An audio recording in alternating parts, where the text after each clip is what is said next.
तो जैसे कि मैंने एक दो बार पोस्ट किया कि हमारे जो सिस्टम है, काफी सारे सिस्टम में बहुत सारी चीजें गड़बड़ हो रही है, बहुत सारे लोग गड़बड़ कर रहे हैं, बहुत सारे लोग पैसे के पीछे भागते हैं, नुकसान करते हैं, हमारा एक दूसरे का ही नुकसान कर रहे होते हैं। फिर आप ही लोग कमेंट करते हैं कि कलयुग आ चुका है या समय आजकल ऐसे ही चल रहा है। लेकिन इन सबका जिम्मेदार कौन है, ये भी हमें मानना चाहिए। इन सभी के जिम्मेदार हम ही लोग हैं, आप लोग हैं, यानी हम सभी लोग ही हैं।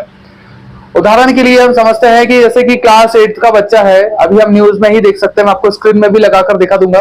क्लास 8 का बच्चा सेकंड क्लास की बच्ची के साथ गलत काम करता है, तो उस 8th क्लास के बच्चे को गलत काम करने की अक्ल है, इतनी समझ है उसको, लेकिन उसको अपना लक्ष्य निर्धारित करने की समझ नहीं आती है। क्यों नहीं आ पाती है?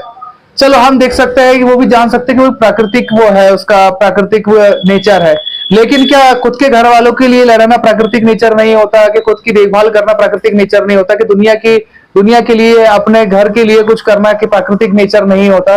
ये भी मैं आप सभी से जानना चाहता हूं कि ये अंदर का ही इंस्टिंक्ट होता है या नहीं होता। चलो ये भी चलो जाने देते हैं हम। यदि कोई बच्चा क्लास 10th पास करता है तो वो अपना सब्जेक्ट निर्धारित करता है, कौन सा सब्जेक्ट मुझे चाहिए।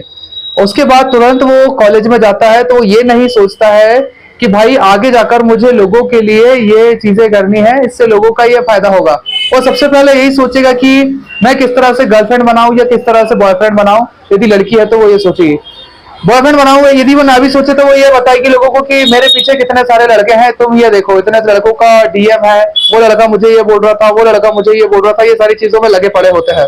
कॉलेज में मस्ती मजाक, रैगिंग, पार्टी वगैरह ही चल रही होती है अधिकतर, चाहे वो किसी भी फील्ड में उठाकर ले लो। लेकिन जिम्मेदारी से, जिस तरह से चाइना के लोग कर रहे हैं या दूसरे लोग जो करते हैं कि ध्यान से किसी कार्य में डूब जाए, किसी काम में डूबकर लोगों के लिए समाधान निकाले, हल निकाले किसी भी समस्या का, चाहे वो बीमारियों का हो, चाहे वो ट्रांसपोर्टेशन का हो। हम देखते हैं प्लेन क्रैश हो रहे हैं, हम देखते हैं कहीं पर रेलगाड़ी की दिक्कत हो रही है, कहीं पर हम देखते हैं कि हस्बैंड वाइफ ही लड़ रहे होते हैं। रिश्तों के बारे में तक उन्हें पता नहीं होता कि हस्बैंड कौन है हमारा, वाइफ कौन है हमारी। जान से ज्यादा जिन्हें चाहना चाहिए उन्हें ही वो खत्म करने पर तुले हुए होते हैं। इसके बारे में चलिए हम और बात करेंगे फिर कभी, लेकिन इसकी जिम्मेदारी हमारी ही होती है। हमें ही इसके लिए तैयार रहना चाहिए, हमारे बच्चों को सिखाना चाहिए बहुत सारी चीजें, जिसके बारे में हम अगले वीडियो में बात करेंगे।